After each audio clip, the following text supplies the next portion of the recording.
Definisi akhlak, kedudukan akhlak dalam Islam, pengakuan ahli keluarga, para sahabat, kaum Quraisy. Seseorang itu boleh mengaku dia guruku, tapi itu belum hebat.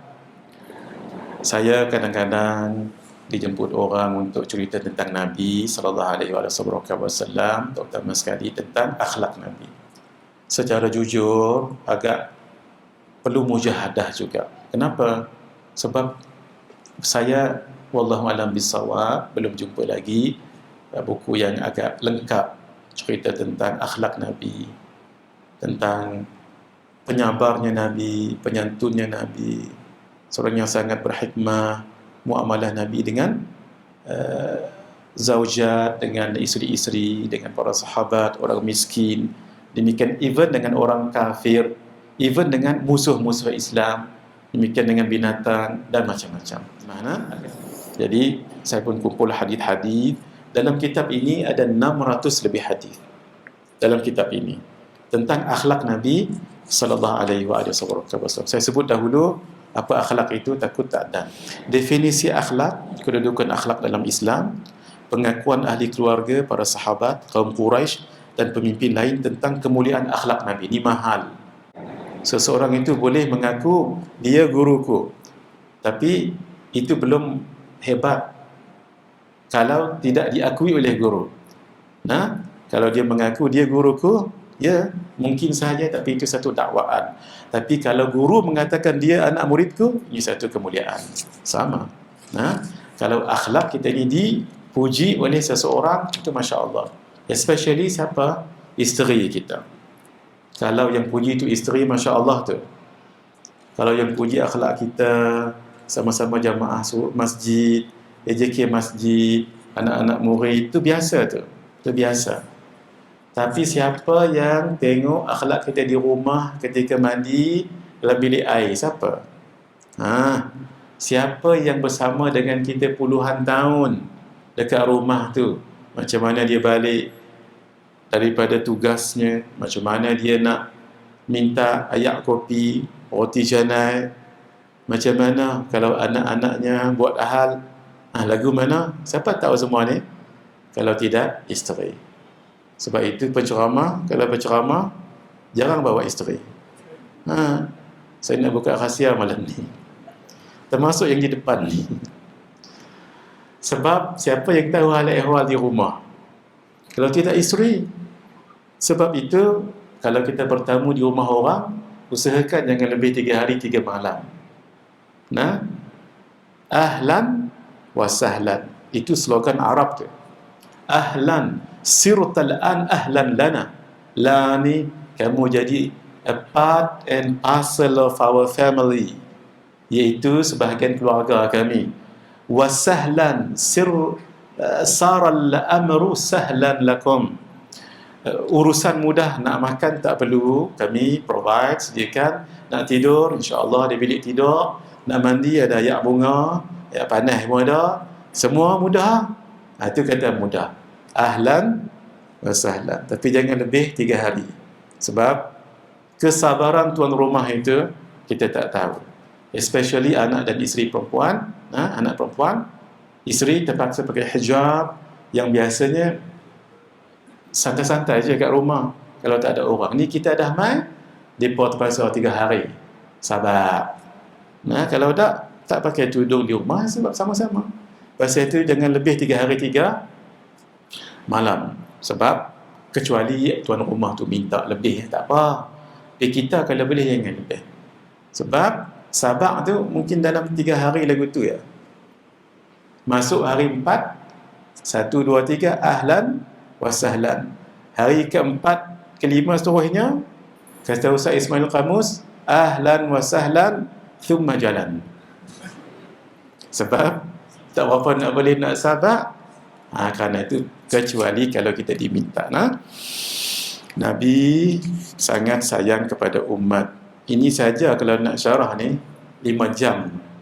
Sayang kepada umat. Macam mana? Ingin bertemu dengan umat akhir zaman. Saya dah sebut sedikit tadi tu. Inginkan supaya umat masuk syurga. Inginkan kemudahan kepada umat. Ini saya panjang, saya lajukan. Sayang pada kanak-kanak. Allah, sayang pada ahli keluarga, sebab ada orang sayang dengan orang lain, ahli keluarga tak berapa nak sayang. Maaf, ada jemaah datang jumpa saya di satu masjid jangan sebut masjid tu, bagi tahu encik suami dia lah, Masya Allah, dengan NGO, Masya Allah, tapi mereka diuji dengan anak yang anak istimewa, kita panggil. Itu bahasa paling bagus, anak istimewa, bukan disable, anak istimewa. Tapi barangkali tak apa-apa, sabar dan sebagainya. Stop kat situ ya.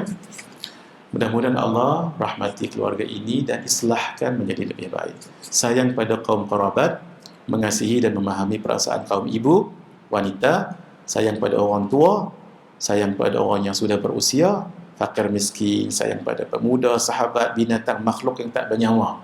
Ni tak dan saya nak baca semua. Rahmat dalam syariat, dalam wuduk, solat, puasa, haji. Rahmat pada orang kafir pun ada juga. Rahmat kepada binatang, saya cerita dalam 1-2 kisah malam ni. Dan memuji dan memberitahu sesuatu yang menggembirakan, tu akhlak, supaya orang yang dipuji itu makin kuat, bersemangat untuk buat amal ibadah. Ya Umar, lau lam ub'ath la bu'ithta ya Umar. Wahai Umar, kalau saya tak dibangkit jadi nabi, kamu yang akan dibangkitkan. Inna Allah ja'ala al-haqqa ala lisan ya Umar. Allah menjadikan kebenaran di lisan Sayyidina Umar. Masya Allah. Jadi itu pujian kepada para sahabat. Lemah lembut dan tenang dengan para wanita, pembantu baginda Sayyidina Anas bin Malik. Ketika Nabi hadir ke bumi Madinah, mak beliau Ummu Sulaim bawa Sayyidina Anas bin Malik, umur 9 tahun. Ya Rasulullah, ini Anas, aj'alhu khadiman laka. Aku jadikan beliau, Anas ni, khadam kepada Tuhan. 10 tahun jadi khadam. Nabi meninggal, umur beliau 19 tahun.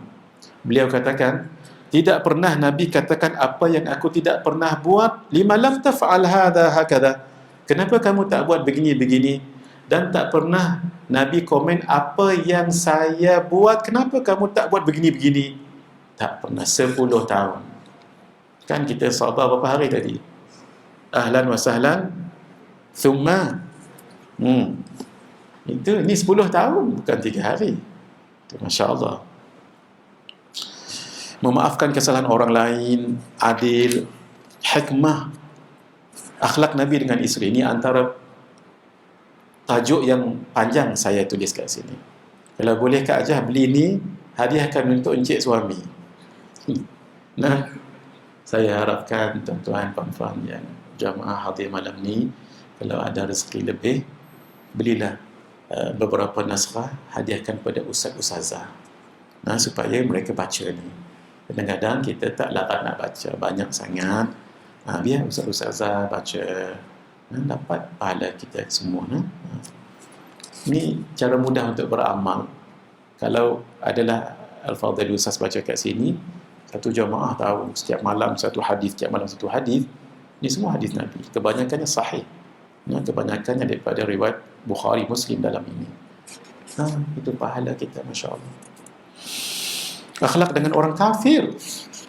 Orang kafir, malah musuh Islam. Bagaimana akhlak Nabi? Suka berbincang dalam mesyuarat, tegas menghukum hakam, teliti, tidak malu dalam kebenaran, mengambil berat keutuhan keluarga, dermawan, memuliakan orang lain, menghargai dan ingat kebaikan orang lain, menunjukkan kegembiraan dan keceriaan, memuliakan tetamu, menolong orang lain, memenuhi dan menghormati permintaan atau hajat orang lain, menziarahi orang sakit dan mendoakan mereka walaupun orang itu adalah hamba, mengambil berat tentang para sahabat yang terlibat dalam peperangan, menepati janji, memberi semangat kepada orang lain, tak mahu ganggu orang lain dengan sesuatu yang tidak menyenangkan, taubat, ikhlas, benar, khauf, khasyah, raja, qana'ah, sabar, zuhud, wara', tawadhu', perasaan yang halus, mudah tersentuh, mudah menangis Nabi, belapang dada, toleransi, malu, syukur, amanah, syaja'ah dan tawakal.